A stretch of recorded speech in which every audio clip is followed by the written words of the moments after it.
This Saurus Warrior from the Warhammer Age of Sigmar Seraphim faction was painted with only 7 bottles of paint. Though in the spirit of full transparency, I did use other products to build the base that it's standing upon and to also gap fill the model. Here is a look at those other products. The red unmarked bottle is just super glue. The base was built up from cork bits applied in layers to create uneven ground with a gap in the middle. I then spread some texture paste on it, thinning it with a brush full of water to allow easier coverage, though I wasn't worried about covering every single part of the cork.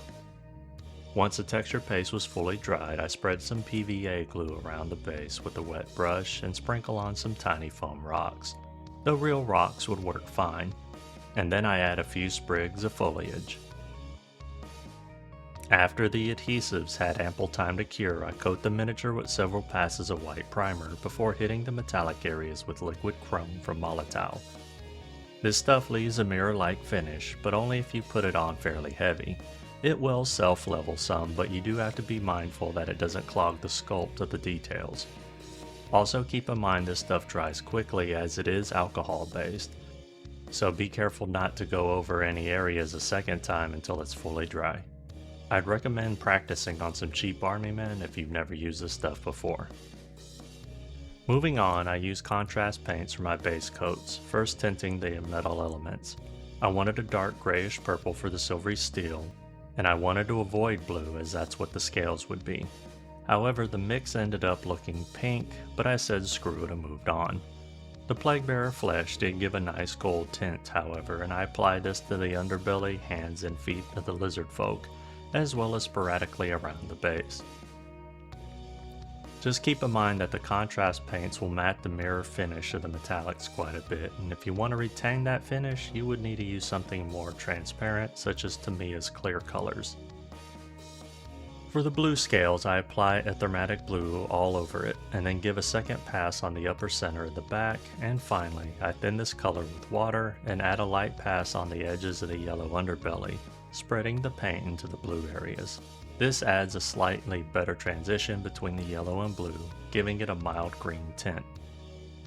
With Volupus Pink, I painted the remaining elements such as the ropes, sword hilt, and inner mouth, as well as add some to the base and plant life. I also add some small stippling dots on the underbelly towards the outer edges to further help blend the transition between yellow and blue. If I were putting more effort into this miniature, I'd have repeated this with another 2 different shades such as dark gray and the blue of the scales, but I intended this to be a quick project, so this one pass will do.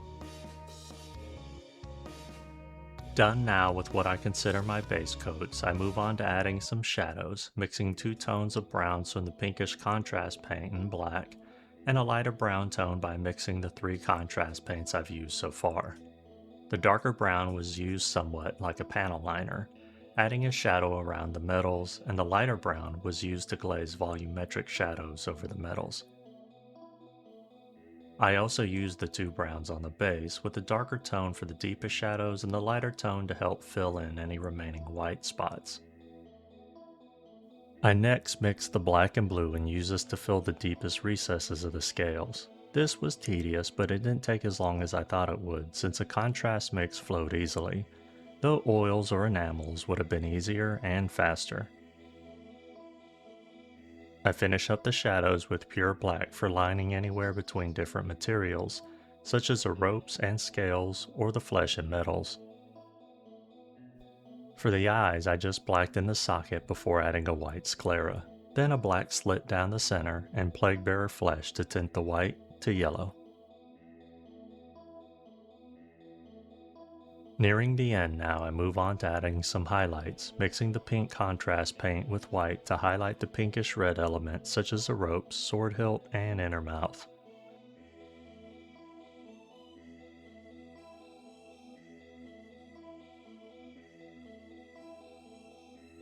And then white and Plaguebearer's flesh to highlight the teeth, underbelly, hands, and feet, though only where the light would reach.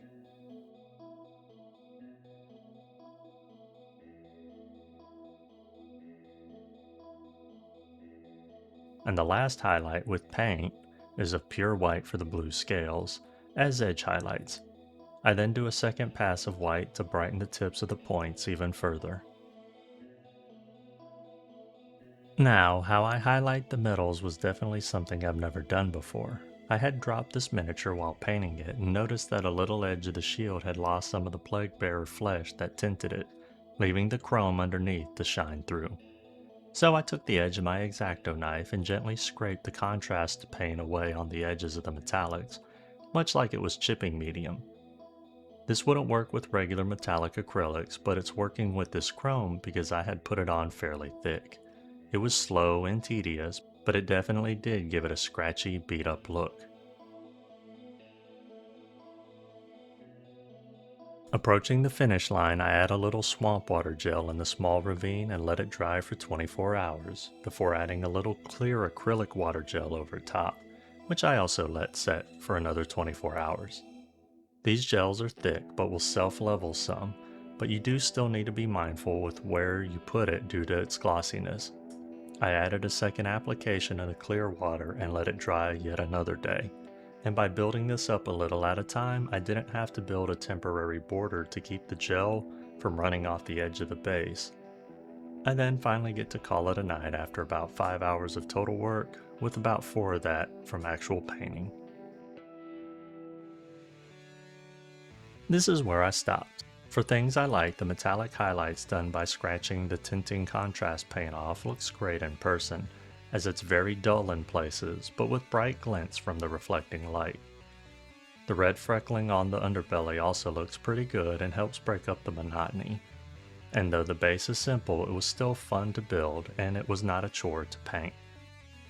For the things I did not like, the blue scales are a major part. I feel like there should have been some darker tones towards the center of each scale, as well as darker on the center areas of the back, maybe using some purple to add some color variation. I also didn't like the tones from the Volupus pink. It's not the color that I dislike, it's just not the color I imagined for the red elements, especially on the pinkish metallic areas, but in the end it was fine. These minimal paint bottle videos I've been doing have been serving two purposes. One, a lesser expensive path for folks who do not have or want every paint in a range, as well as an excuse for me to pick up a few new paint bottles every month when the new free miniature comes out. For lessons learned, be careful when applying the water effects gel, as I had a little splash up due to the dangling cap mounted on the tip of the bottle getting caught on the miniature. It flicked a little of the gel onto what is basically the right butt cheek of the lizard man. And from the back it looks like white paint flecks, but in reality it's just bright light reflecting off the glossy bits of water gel that dried. And that'll bring this video to its end. I hope you learned something or inspired to start or expand your own collection of bipedal lizard warriors whose armaments are provided by other means, because it turns out the Saurus aren't smart enough to make their own. If you have any questions, feel free to ask, and if you like the content of this video and would like to see more, you can easily support the channel by liking, commenting, sharing, and subscribing. I'm Jim with Working with Miniatures. I'm truly grateful for your time, and I bid you a fond farewell. Until the next video.